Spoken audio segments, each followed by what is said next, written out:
Hey guys, Jasmine here with another Biggest Losers of the Bible. Don't forget to like, share, subscribe, because not only will you get up-to-date information about what's going on in Biggest Losers of the Bible, or if you're subscribing to HPZ on Music or Auto9 Tech, you won't just get that content, but you'll also get recommendations from similar content creators, as well as this channel being recommended to where other people might want to know about what we're discussing. Well, today we are going to take a look at a very interesting character because, man, this guy, his losses that he experienced were not a result of him having a character flaw. They were not a result of him making a poor lapse in judgment for the most part. And they weren't even a result of anything that was specifically in the Lord's will. Some of this was just people who felt that he was a threat coming against him. So it's been interesting to look and see how these various losses can come into our lives. It's just a good reminder that our losses don't necessarily mean that we are failing, even though it doesn't always feel good in the process. So today we are going to take a look at Elijah. King David's son Solomon inherited the throne in 837 BCE and built the first holy temple in Jerusalem. Solomon's reign was the high point in all of Jewish history to date, and the nation basked in peace, wealth, and spiritual awareness. But as soon as Solomon died in 797 BCE, the kingdom was split in two, Israel in the north and Judah in the south. The dynasty of King David flourished in Judah, but ruled over just 2 tribes. The remaining 10 tribes in the northern kingdom produced their own chaotic assortment of monarchs. Their kings encouraged idolatry and were often terrible and tyrannical. From this point on, the story goes back and forth from north to south, tracing the fate of both kingdoms. Each one had about 20 successive kings, and as the author introduces each king, he evaluates their reign by a few criteria. According to these criteria, the author finds no good kings in northern Israel, 0 for 20, and then in southern Judah, only 8 out of 20 get a positive rating, which connects to another huge purpose in this book, and that's to introduce the role of the prophets, key figures in Israel's history. When I hear the word prophet, I think of a fortune teller, someone who predicts the future. That's what being a prophet means in many cultures, but not in the Bible. While the biblical prophets sometimes speak about the future, they're way more than fortune tellers. They were Israelites who had a radical encounter with God's presence, and then were commissioned to go and speak on God's behalf. Like a representative. Right. And the thing that they cared about the most is the mutual partnership that existed between God and the Israelites. Right, the partnership. God rescued Israel from slavery in Egypt and invited them to become a nation of justice and generosity that would represent his character to the nations. God sent a steady stream of prophets to rebuke the monarchs and their respectives. Ahab was the infamous 7th king of the northern kingdom. He reigned in the mid-800s BCE for 22 years. Ahab was evil and despotic, but his powerful pagan wife outdid him in her depravity. Queen Jezebel was a Phoenician, and she built temples of idolatry and executed almost every prophet of God. Jezebel was bent on converting the Jews into a nation of Baal worshippers. She almost succeeded. Find all the prophets of Jehovah and kill them. Baal will be our God. I must find the prophets of God and warn them. Obadiah hid 100 prophets in a cave and brought them food and water. But a fearless prophet named Elijah stepped onto the scene.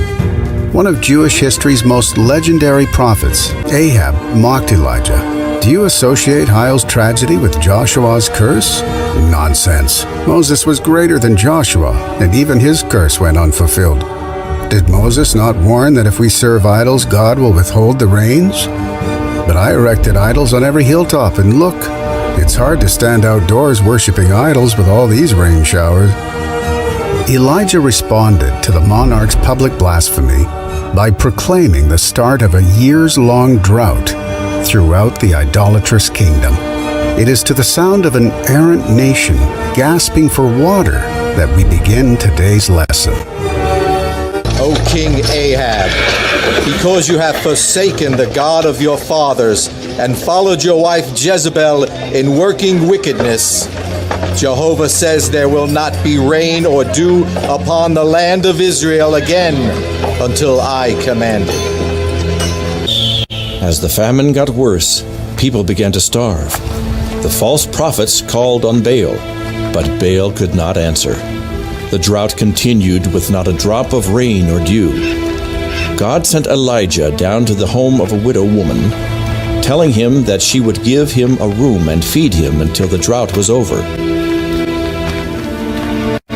Could you bring me a drink of water, please? And a little bread to eat.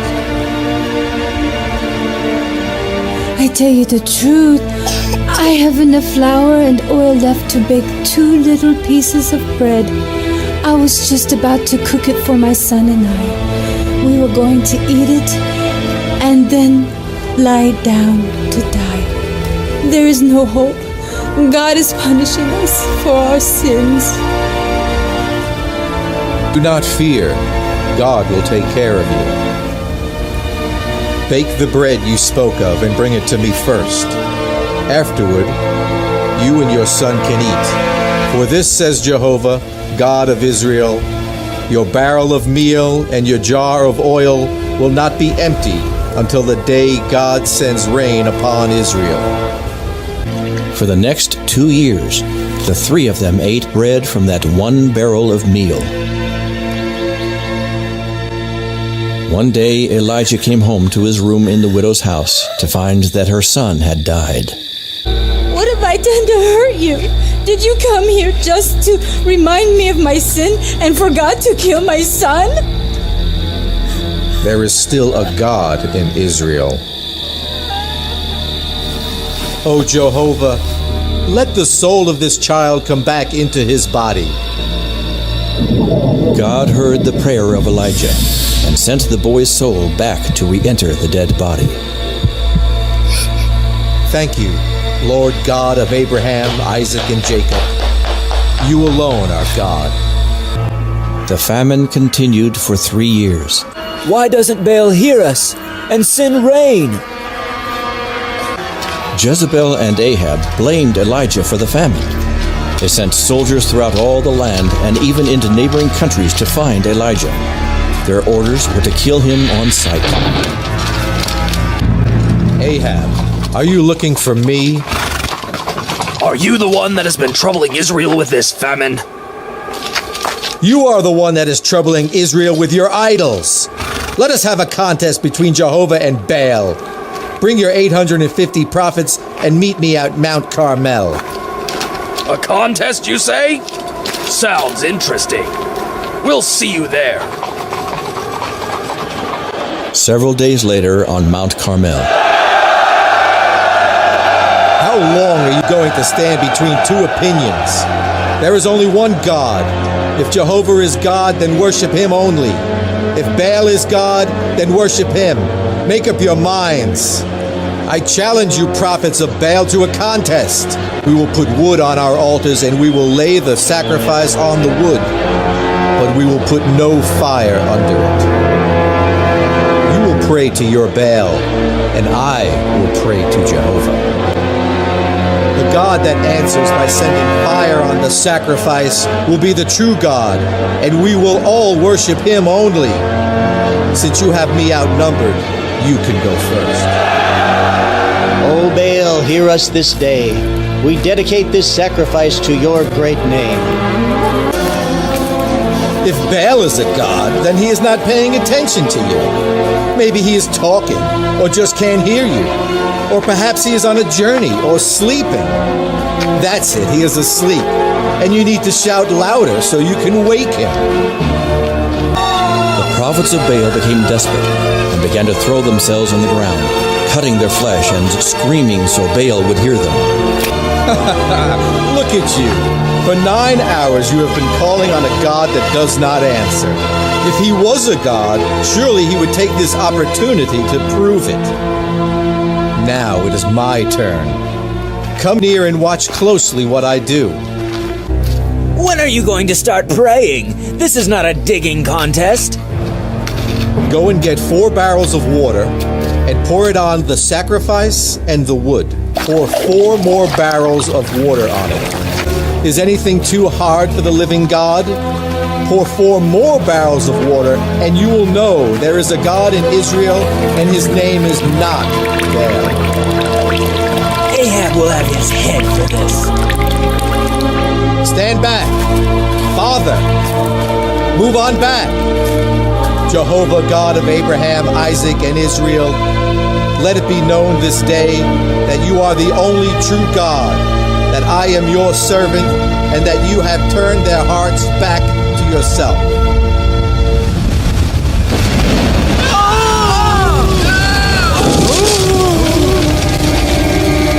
Behold, the God of Abraham and Isaac has answered by fire. What kind of God is this that has no image and yet does this? Moses commanded that we should worship Jehovah God and him only. He commanded the death sentence on any sons of Israel that worship any other god. No! Have mercy! Kill them, all 850. But we didn't know! Put them to the sword. Now. The prophets of Baal were all killed. O king, you will need to eat and drink and then make haste for home. I hear the sound of an abundance of rain. 3.5 years earlier, Elijah had told Ahab that it would not rain in Israel again until Elijah so commanded. With the prophets of Baal dead and the people once again worshiping the true God, Elijah commanded it to rain. Well, I suppose you killed that Elijah. I see that Baal is sending us rain. No, dear. Elijah is just outside. He ran ahead of my chariot, all the way from Mount Carmel. That is ridiculous. No one could run that far ahead of a chariot. Where are the priests of Baal? We must celebrate the coming of rain. I had them all killed. They were liars and deceivers. You what? You idiot! You should have killed Elijah! But his God answered by fire. It was a miracle. Our priests were powerless. The people all turned to Jehovah. But honey, what else could I do? I feared the people. You killed my priests! You fool! No miracle will protect Elijah from the wrath of Baal. If I do not kill Elijah for this, let the gods do the same to me and more. I must get away. Elijah forgot to trust God and fled for his life. Oh God, I have had all I can stand. Let me die now before Jezebel finds me. I am ashamed of myself. I have failed to trust you. I am no better than my sinful fathers. Just let me die. Elijah fled for 40 days deep into the wilderness to hide in a cave. He came to Mount Sinai, the same mountain on which Moses received the 10 Commandments. There, God spoke to him. Go and anoint Elisha to take your place as my prophet. And though you don't know it, there are 7,000 in Israel who have not bowed down to the statues of Baal and have not kissed his feet. Now go your way. All the family of Ahab shall die. And 12 years would pass with Jezebel still living as queen. Israel would continue to worship false gods and break the commandments of God. God spoke against the house of Ahab, saying, The time has come. All of Ahab's family will perish, even the little children. None will be left alive. Jezebel will be eaten by dogs, and there will be no one to mourn her or bury her. Young prophets came to Elisha to deliver a message. God has spoken to some of the young prophets. Did you know that today your master Elijah is going to be taken to heaven? Yes, God told me also, but be quiet. Do not say any more. Elisha, you stay here. I'm going to take a trip down to Jericho. As God lives, I will not let you out of my sight. I will go where you go. Did you know that your master Elijah is going to be taken up to heaven today? Yes, I know it. Now don't bother us. Keep this to yourself. I must not let him out of my sight. You stay here in Jericho. I must take a short trip down to the Jordan River. As surely as God lives and you live, I will not leave you. There were those young prophets following us again. How are we going to cross the river? It is running high today. On dry ground.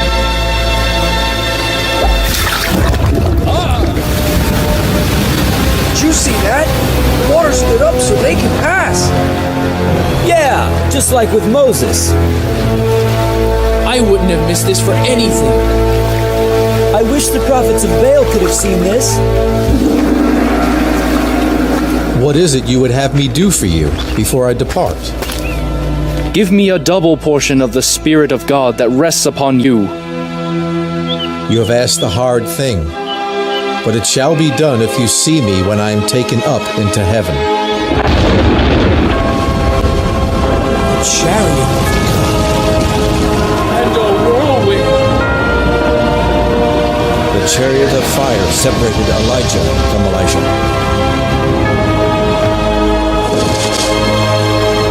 Elijah was taken up to heaven in the whirlwind. Then all was quiet. Elijah was now in God's presence. All that is left is his mantle. It is what he used to part the waters.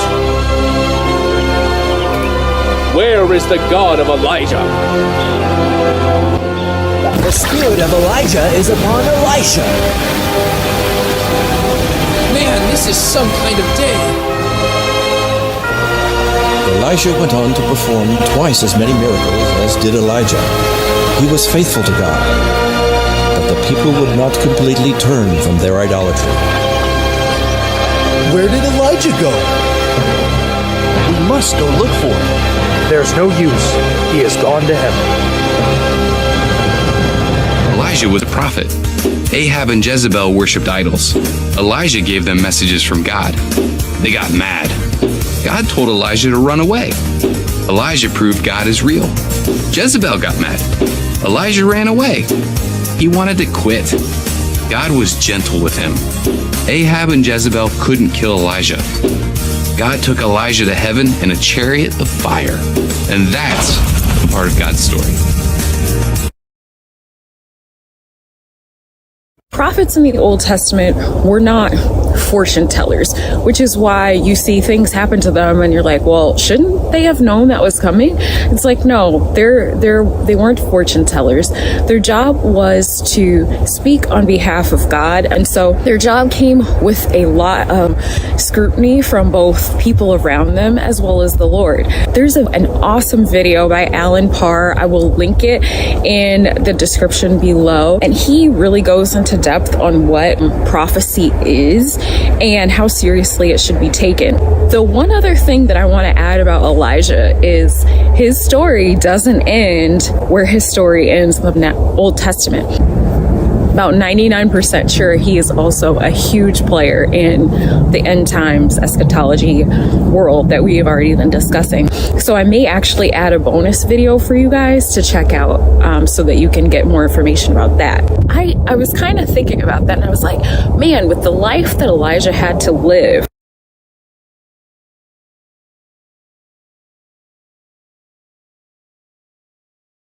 I feel like he was probably such a serious, like almost a stick in the mud kind of guy.